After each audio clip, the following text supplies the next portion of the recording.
the mission graveyard where she dug each morning. A Lakota chief took the shovel from her. The ground was frozen 3 inches down.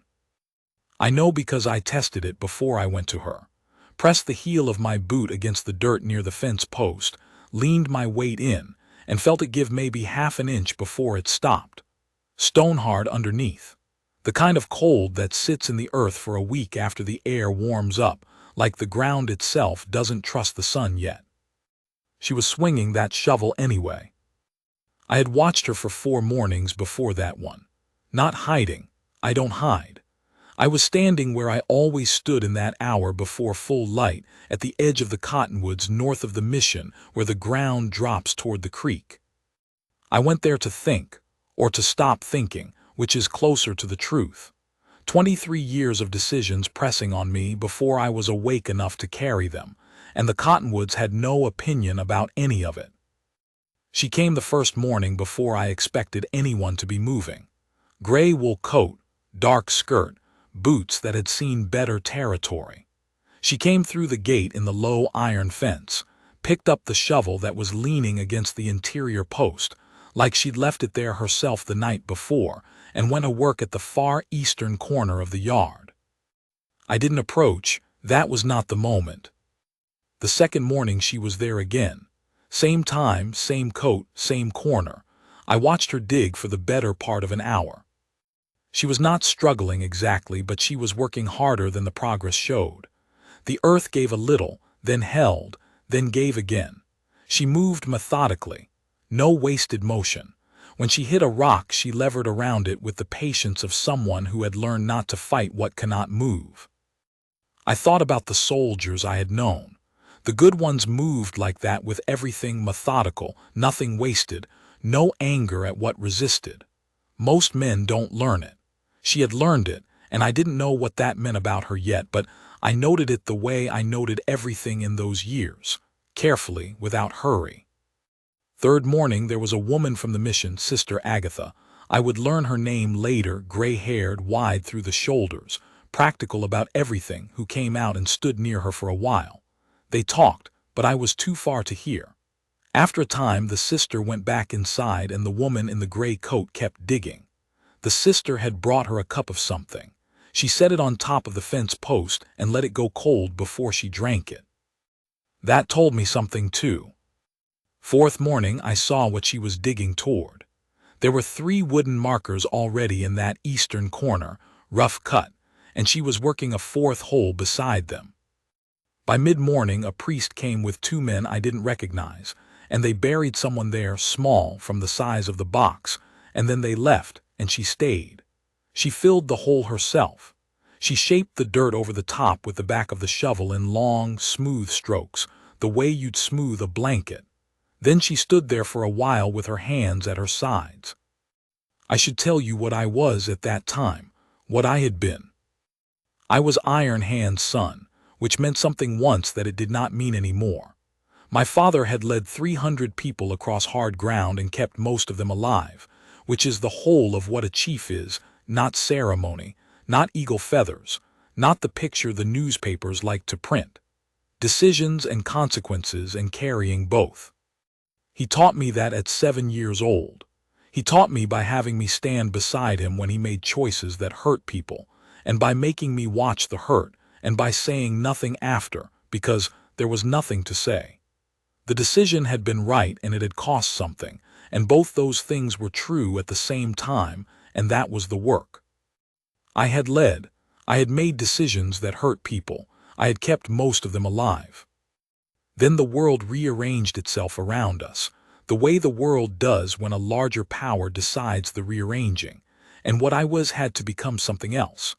I was on no one's land and everyone's land. I was a man the soldiers respected enough to be cautious around and not cautious enough to leave alone. I was the chief of a people that the government counted in ledger books and assigned numbers.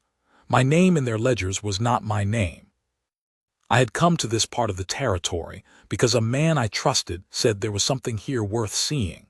He was talking about the river country west of the mission, the grazing land, What might be negotiated in terms of where my people were permitted to go after the next round of the government's rearranging.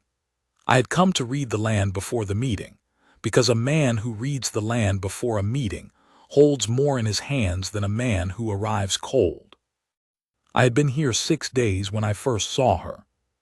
On the 5th morning, I walked over.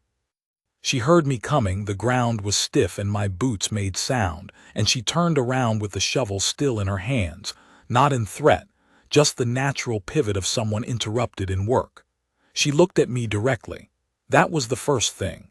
A lot of people, when they looked at me in those years, looked at some point near me just off. She looked at my face. I said nothing. She said nothing. We stood like that for a moment, maybe 10 seconds, which is longer than it sounds when two people are deciding what the other person is.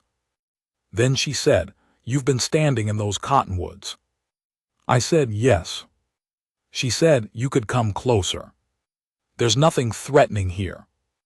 I said I wasn't concerned about threat. She looked at me a second longer, then turned back to the hole she was working. I watched her swing the shovel twice. The blade hit the frozen layer and bounced a little, and she adjusted her grip and tried again, and I watched her figure it out, angle, weight, patience. I walked over to her and held out my hand. She stopped, looked at my hand, looked at my face. I said, "The ground's frozen under the surface layer. You're fighting the angle. You need more force on the entry and less on the lever." She said, "I've been doing this for 11 months. I said, "I know." She was quiet a moment, then she handed me the shovel. "I want to be exact about that." She didn't hesitate in the way of someone who has decided to give up something. She thought about it for 2 full seconds and then she made a choice and handed it over. That's different. Everything about this woman was deliberate, I would come to understand. Nothing that looked like passivity was passivity. She was choosing always. She was just quiet about it.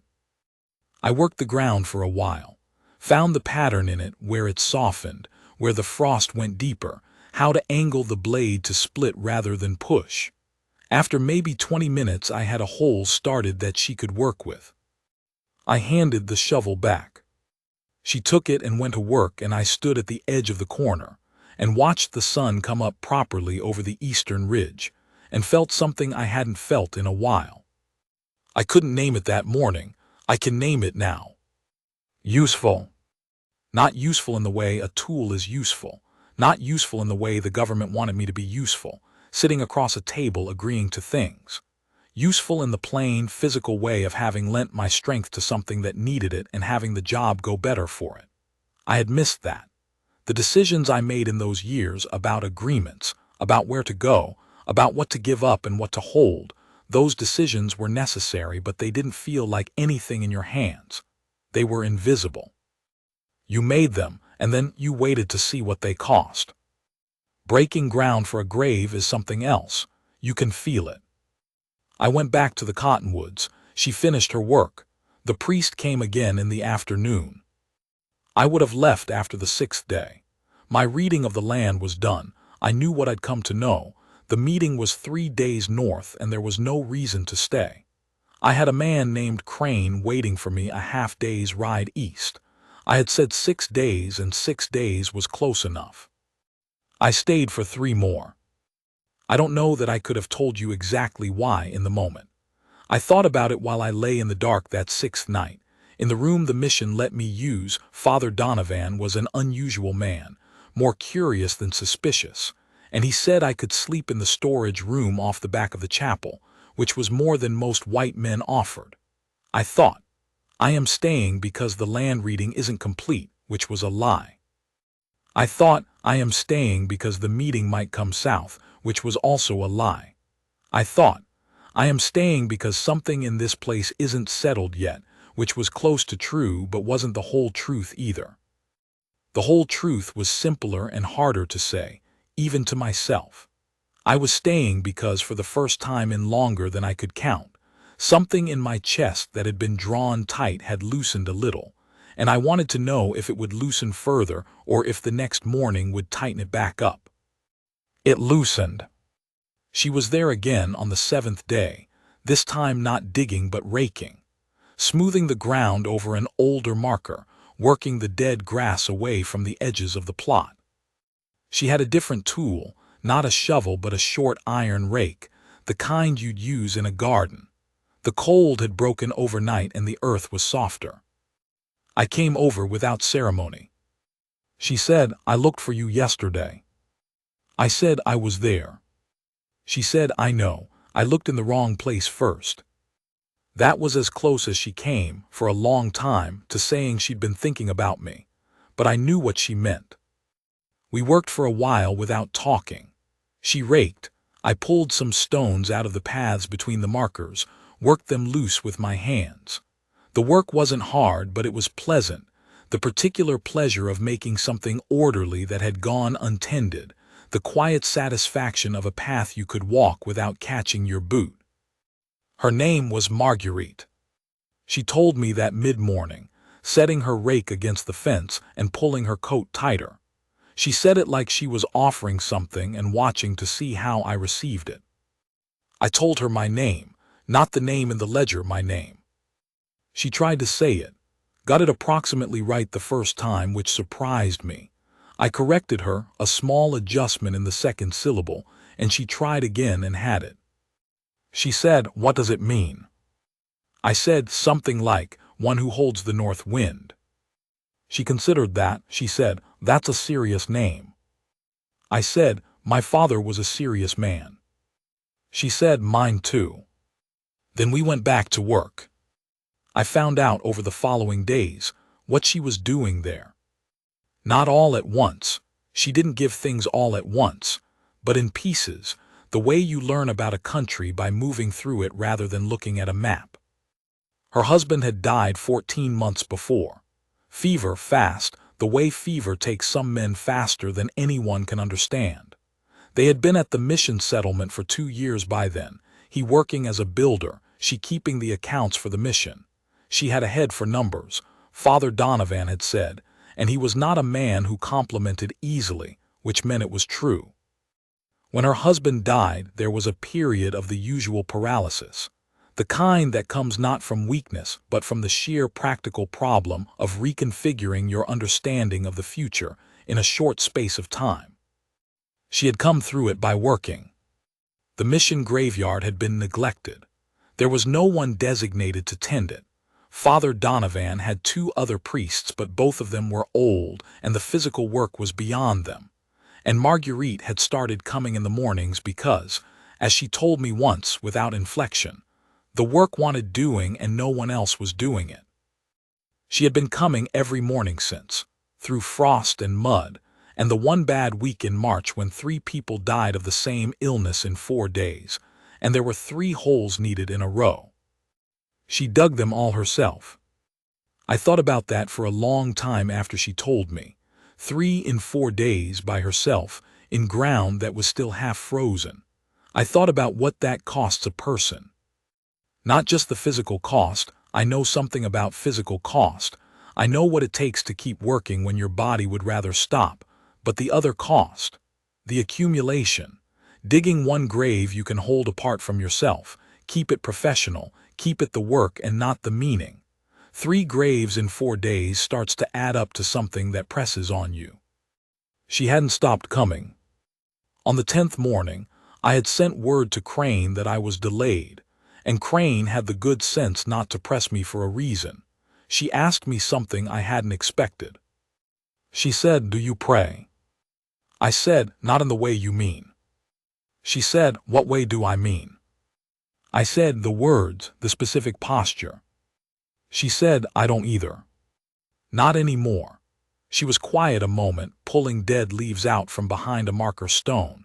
I come here in the mornings because it's the only place that feels honest. Everything else people say things. In a graveyard nobody says anything, or if they do, they mean it. I understood that immediately. The relief of a place where the pretending stops. I said yes. She looked at me. Something passed between us in that look that I did not try to name. I had been alone for a long time by then in a way that goes beyond the practical alone, in the sense of no one around you who holds the same weight, who knows without being told what a decision costs, who doesn't need the situation explained. My people were my responsibility, and I would never have traded that, but responsibility is not company. They looked to me to carry things. There was no one to set the things down in front of. I did not set anything down. It was not the moment for that, and I was not built for quick unburdening. But I noted what I felt in the way I noted everything, carefully, without hurry. After that, the conversations widened. She asked about my father, and I told her what I could tell in plain words, his method, his philosophy, what it had looked like from a boy's distance, and what it looked like now with the full weight of years on me. She listened without interrupting. When I finished, she said, "He sounds like he was lonely." I had never thought of my father as lonely. He was always surrounded by family, by his people, by the endless press of those who needed something from him. But she was right. That particular company is its own kind of solitude. I asked about her husband. She told me about him slowly and with precision, the way you talk about someone you loved and are not done loving. He had been a man of specific qualities, patient, meticulous, not given to complaint, deeply attached to the idea of building things that lasted. She said the last with a particular emphasis, and I understood she was talking about what she missed most, the orientation, the belief that what you built had permanence, that the work was not for nothing. I said he built well. She said he did. She was quiet a moment. I keep hoping I'll feel like something is permanent again, that I'm building towards something instead of just tending what's already here. I looked around the graveyard, the clean paths, the leveled plots, the markers she had straightened and the dead grass she had cleared. Then I looked at her. I said, "What you're building is visible." She turned to look at what I was seeing. For a moment she looked at it through my eyes. I could see her doing it, the slight shift in her expression, reperceiving something she'd gone past without seeing. The work she'd done over 11 months, accumulated here. She said quietly, "I suppose it is." She went back to her raking, but something in her shoulders was different. There was a morning around the 3rd week when the situation announced itself in a way neither of us had arranged. I had come earlier than usual, before first light. There was something I wanted to check at the north end of the property. One of the cottonwoods had a split in it that I wanted to assess before the next hard wind came through, and she was already there. She had a lantern on the fence post, and she was sitting on the ground near one of the markers, not working, just sitting, her knees pulled up and her head bent. I stopped at the gate. I didn't go in. After a minute she heard me, or sensed me. She had that quality, and she looked up. I could see that she had been crying. She didn't try to hide it, and she didn't make an issue of it. She just looked at me steadily, her face wet, and waited. I came through the gate and sat down on the ground beside her, not too close, but close enough. She said, "Today is the day, a year ago, that I buried the last of them." I didn't ask who. She would tell me if she wanted to. She said, "I had 3 brothers. They all came west together, all 3, and then the same sickness took all 3 in the same winter. Not together, spread out over 8 weeks, each one separately. And I kept thinking after the first one that the others would be spared because what were the odds? And after the second one I thought the same thing. And then the third." She stopped, pulled at a blade of dead grass near her knee. She said, "My husband was still alive then. He was the one who helped me dig those graves. After he died, I kept coming back. I think partly I kept coming back so someone was here, so the work was being done and someone was present for it." I said, "It's good work." She looked at me. I said, "Not every man's work is building something. Some men's work is staying where they're needed, keeping ground." She was quiet for a long time. The lantern made its small, honest light. She said, "I'm glad you came out of those cottonwoods." I said, "I'm glad I did too." We sat there until the light came up. I didn't touch her. I didn't need to. There was something in the fact of being seated on that cold ground together in the early dark that was enough, more than enough. That was the kind of presence I had stopped expecting. After a while she stood up, brushed off her coat, picked up her tools and went to work. I got up and helped her. There was a difficulty in the fourth week. It came from a man named Welch, who managed the general supply operation out of the small settlement south of the mission. He had a stake in certain grazing arrangements that overlapped with what my people needed, and he had not been able to arrange a meeting with me through Father Donovan, so he took a different approach. He showed up at the graveyard one morning on a horse, and he spoke to Marguerite while I was at the far end of the yard. I came closer slowly. He didn't know I was there until I was 15 feet away. He was saying something about how women in her situation, alone, without protection, in uncertain territory, owed it to themselves to be careful about the company they kept. He was saying it in the oblique way of a man who wants to threaten without saying anything that can be directly answered. He was looking at her with a kind of ownership that he had not earned and was not entitled to. Marguerite was looking at him with an expression I recognized, still and watchful, nothing showing, waiting for the right moment. Not afraid, she was not a woman who frightened easily, but measuring. I stepped into his sight line. He pulled up on his horse and looked at me and did the calculation that men do. What is the cost here? What is the benefit? What is this man willing to do? I gave him nothing to read except stillness. I had learned long ago that the man who moves first in a standoff is usually the man who needed to. Welch did the calculation and found the numbers weren't good for him. He said something vague about just passing and turned the horse and left. Marguerite watched him go. Then she said, without looking at me, "That's the third time he's found a reason to come past here." I said, "I know." She looked at me then. She said, "You've been watching." I said, "Yes." She was quiet a moment. I thought she might object. She was not a woman who wanted managing. I had understood that early. But what she said was, "I thought someone might have been." She said it not like a complaint, and not exactly like relief.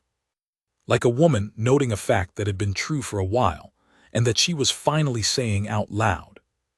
I said, "He won't come back." She said, "How do you know?"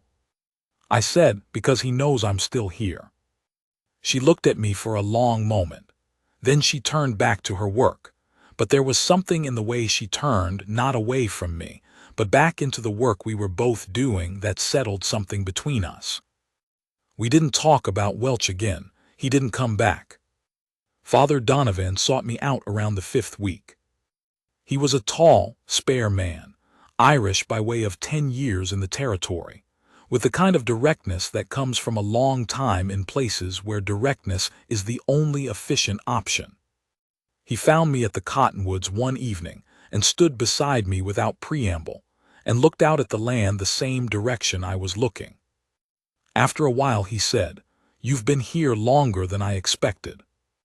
I said, "Yes." He said, "The territory meeting was postponed, I understand." I said, "Yes." He said, "She's a remarkable woman." I didn't answer that. He hadn't asked a question. He said, "She was losing herself before you came.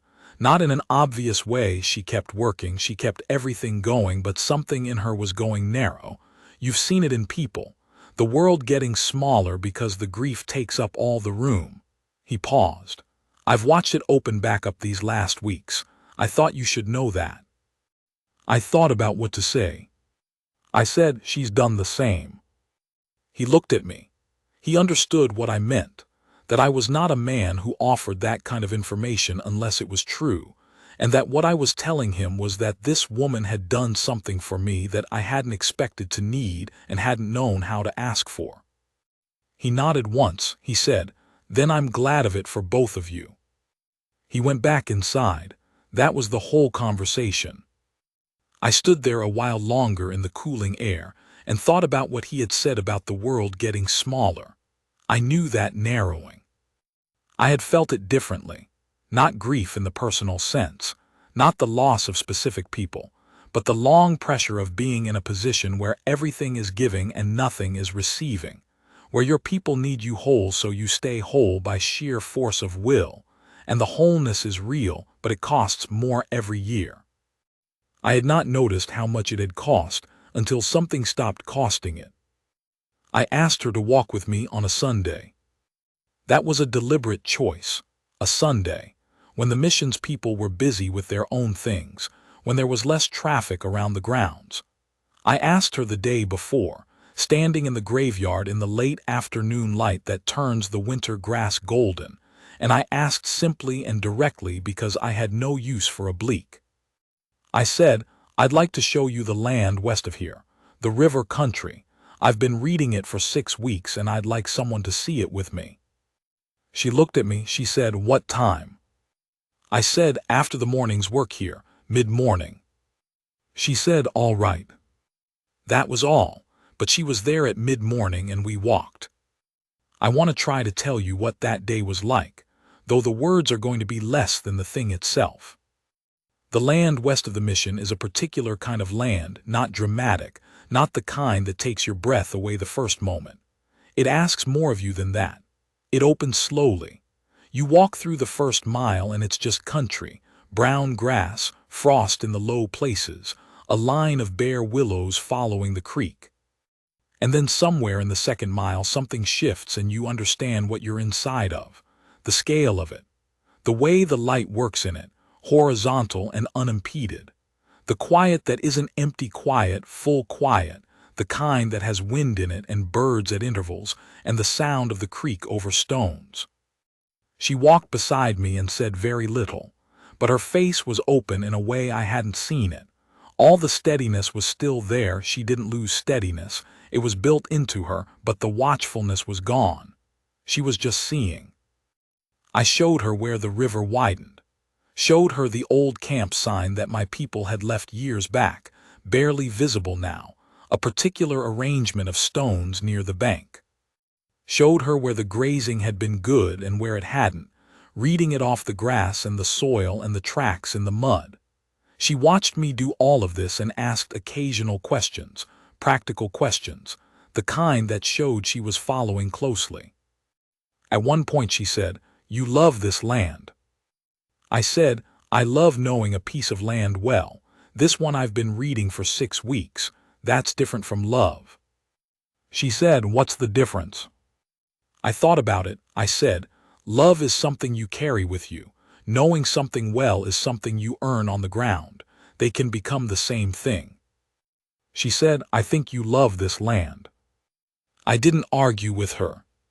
We sat beside the river for a while on a flat rock, and she had brought bread and dried meat wrapped in cloth, which I hadn't expected, and we ate without ceremony and watched the water move. The light was full and cold and clean. She said, "How long do you plan to stay?" I said, "My meeting's been rescheduled twice. The next date is in the spring." A pause. "I have no fixed reason to leave before then." She looked at the river. She said, "I'm glad of that."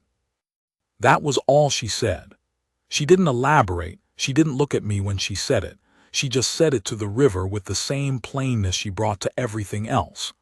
The plainness that meant she had decided the thing was worth saying and had said it and was not going to undercut it with qualification. I looked at her. The line of her jaw, the steadiness in her. The hands that had dug all those graves resting loose on her knees. I said, "I am too." The winter was deep in January. Hard cold, the kind that arrives in the night and doesn't lift. 3 days in a row the temperature didn't clear the point where water moves freely, and the ground around the mission was iron, and the cottonwoods looked like they'd been poured in place. She came to dig on the worst of those mornings. Someone had died in the night, a man who'd been sick since December, and there was a hole needed before afternoon. I was at the gate when she arrived. I had been there for an hour. She looked at the ground. She looked at me. She said, "You already know what it is." I said, "I tested it at first light." She said, "And?" I said, "Deep freeze, 2 feet down, maybe more. It'll take the morning." She said, "Then we'd better start." That was us by then. No ceremony about it.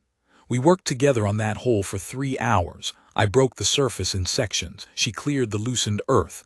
We traded off when arms tired. We stopped once for water and not again. The cold was real and constant, and the work was hard.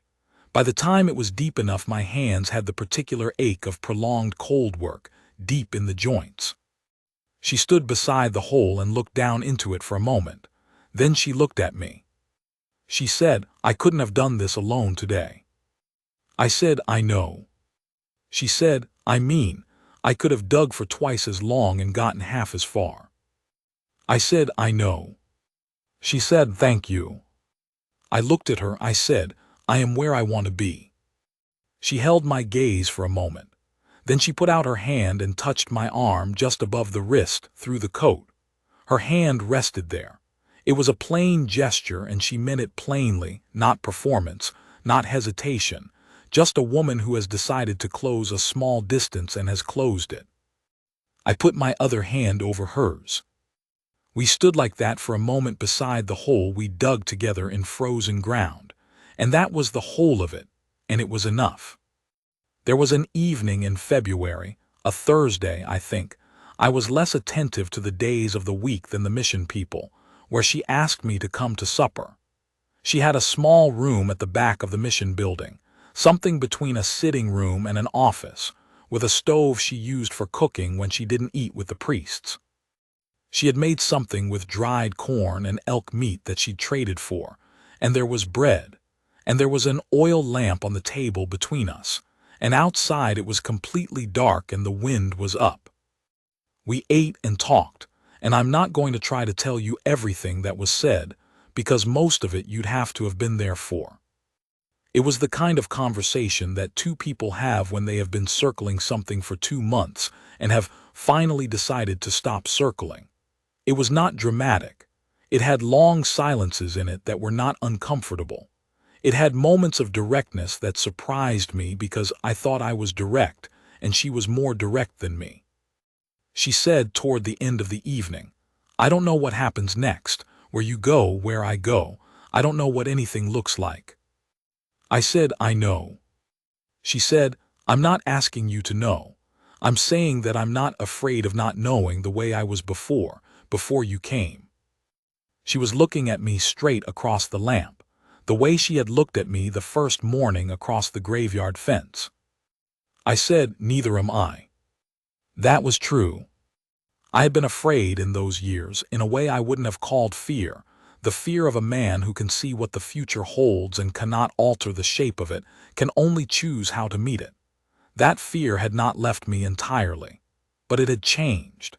When you are not alone in what you're carrying, the weight is the same but the distribution shifts. I said, "Whatever happens next, I know what this is." She said, "What is it?" I said, "It's good. You are good. What we've built here in these months is good."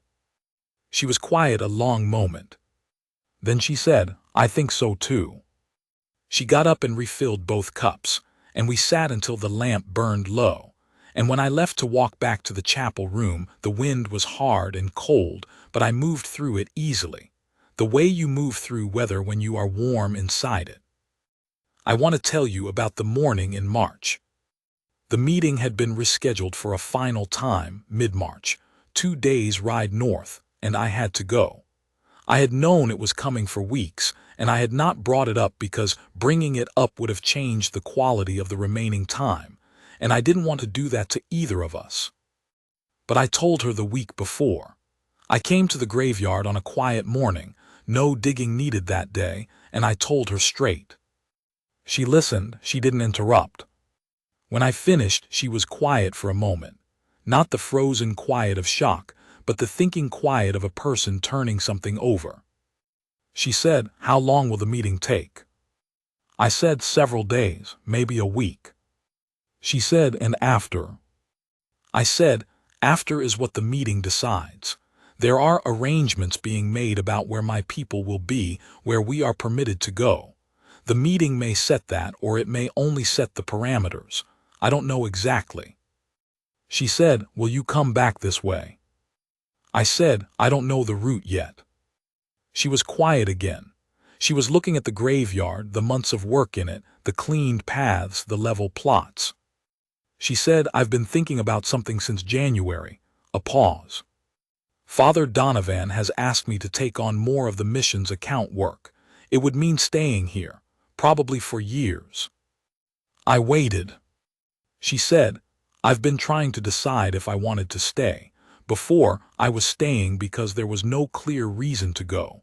Now I think I want to stay for a reason." She looked at me. She said, "Come back this way when you can. That's all I'm saying. Come back this way when you can." I looked at her for a long moment. I thought about what my father had said about decisions, that the right one feels like weight lifted rather than weight added, even when it changes things, even when it costs something. I said, "I will come back." She nodded once, accepted it, went back to straightening a marker that had tilted in the recent frost. I helped her. The meeting was long and difficult, and I won't go into the details of it here because that is a different kind of story. I will tell you that I came through it with what I needed, not everything, but enough. Enough ground, enough understanding, enough of a framework for the months that would follow. I had been at enough of these to know that enough was what you got, and that enough, protected and built on, became more. I rode back south on a Thursday in late March.